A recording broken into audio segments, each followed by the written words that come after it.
Ayan, hello po sa ating lahat. Mapagpalang hapon. So, topic po natin ay walang iba. Nga po ay itong si Arjen. No, effort na effort nga po si Kalingap Eds sa kanyang mga beneficiary. At alam naman po natin kung gaano ka-thankful ang mga beneficiary ni Kalingap Eds. At saka sa mga uploaded niya, nag-i-enjoy ang mga bata.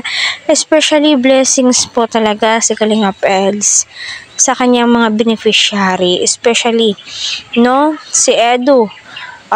Blessings din po siya dahil nga po kung paano nakilala nila si Edu at tuloy-tuloy yung paglingap niya,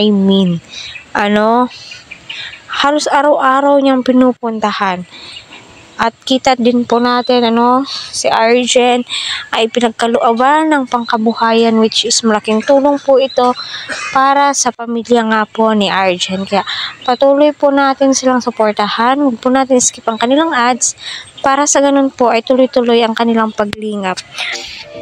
Ayan guys, ito pala yung bangka na sinasabi nila at wow, maganda nga pala ito. Hindi naman pala ganun kaliit at sigurado okay ito pala. Kaya po kayo yun Kaya naghanap nito kuya?